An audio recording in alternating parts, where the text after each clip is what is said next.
मौत के बाद इंसान का वजूद खत्म हो जाता है, ऐसा विज्ञान कहता है। लेकिन तंत्र शास्त्र और शमशान की दुनिया के नियम कुछ अलग ही हैं। क्या आपने कभी सोचा है कि भूख इंसान से क्या क्या करवा सकती है? भागलपुर के एक सीधे साधे लड़के नरेश को जब नोएडा के एक शमशान में 12,000 रुपए की नौकरी मिली तो उसे लगा कि उसकी गरीबी मिट गई। उसे नहीं पता था कि वह हर महीने तनख्वाह के बदले अपनी उम्र के साल उस शमशान के सन्नाटे को बेच रहा था। वीडियो अंत तक देखना, क्योंकि जो सच नरेश के सामने आया उसने नोएडा पुलिस से लेकर बड़े बड़े तांत्रिकों के भी होश उड़ा दिए। साल 2025 की गर्मी की बात है। भागलपुर का रहने वाला 25 साल का नरेश ग्रेजुएट होने के बाद भी बेकार बैठा था। पिता की बीमारी और घर के कर्ज ने उसका जीना मुहाल कर रखा था। गांव के ही एक आदमी नरेश ने, जो नोएडा में सुरक्षा गार्ड था, उसे शहर आने को कहा। नरेश उम्मीदों का एक धुंधला सा दिया लेकर दिल्ली एनसीआर आ गया। लेकिन शहर जितने बड़े होते हैं उनका दिल उतना ही छोटा होता है। रमेश ने खुद अपनी नौकरी खोने के डर से नरेश को अपने साथ रखने से मना कर दिया। दोनों के बीच तीखी बहस हुई। नरेश स्वाभिमानी था। उसने उसी रात रमेश का कमरा छोड़ दिया। अगले 3 दिन नरेश सेक्टर 62 के पार्कों और फुटपाथों पर भूखा सोता रहा। जेब के सारे पैसे चाय, बिस्कुट और काम ढूंढने के लिए बस के किराए में खत्म हो गए। चौथे दिन की रात एक भयानक तूफान आया। सिर छुपाने की जगह ढूंढते ढूंढते नरेश एक ऐसी जगह पहुंच गया जहां का रास्ता केवल मौत की तरफ जाता था। सुबह जब नरेश की आंखें खुली तो उसने देखा कि उसके सामने एक बेहद अजीब बुजुर्ग खड़े थे। उन्होंने सफेद कड़क कुर्ता पैजामा, पैरों में सफेद चमड़े के जूते और आंखों पर एक बेहद पुराना मोटा सा चश्मा पहना हुआ था।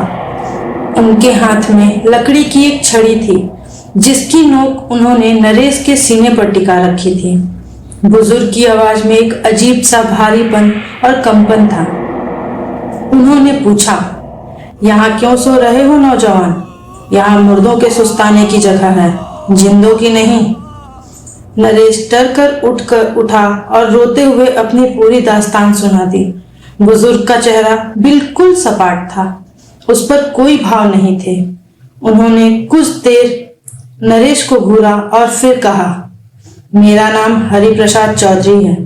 मैं इस शमशान भूमि की देखरेख करने वाली ट्रस्ट का अध्यक्ष हूँ। हमारा पुराना चौकीदार भाग गया।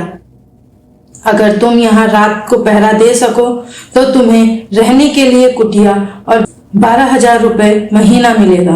भूख से मर रहे नरेश के लिए ये साक्षात भगवान के मिलने जैसा था।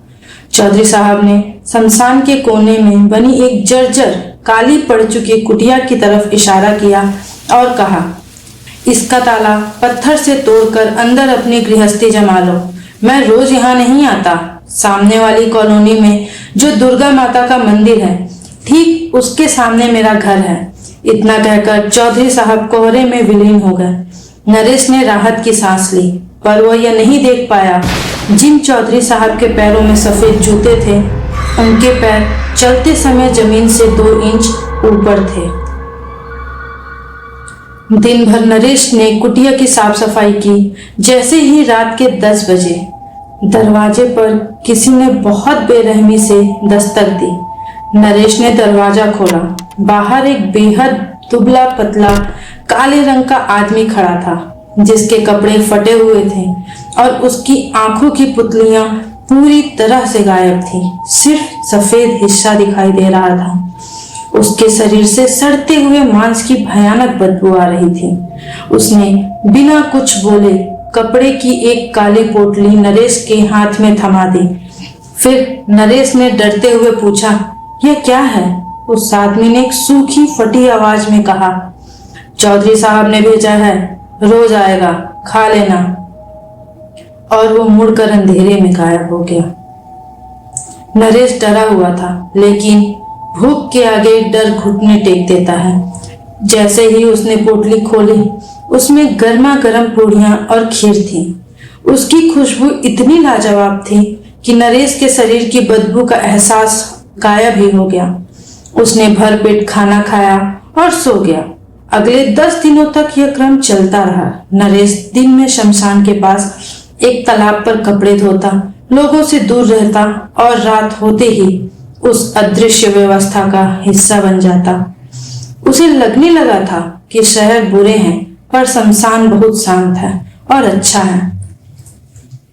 11वें दिन सोमवार था। नरेश बचपन से ही शिव भक्त था।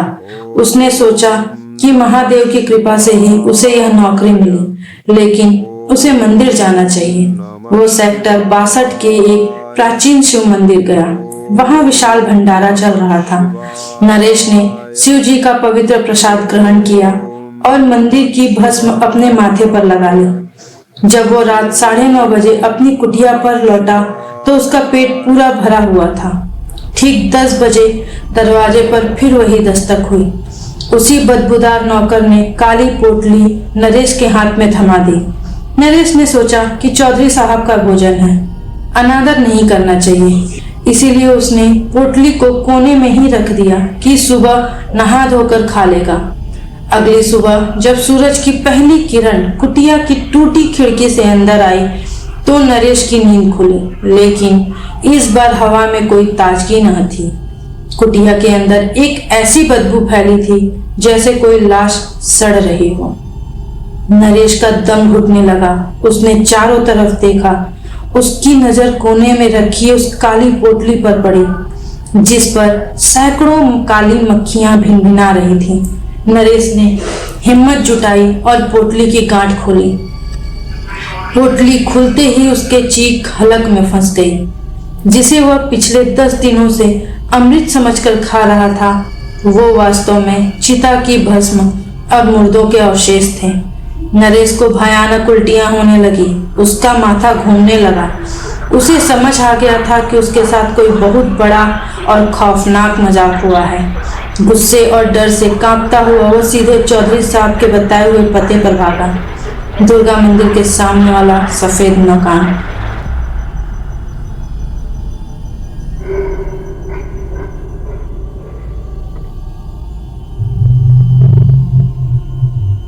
नरेश हांफते हुए एक आलीशान सफेद मकान के सामने रुकता है।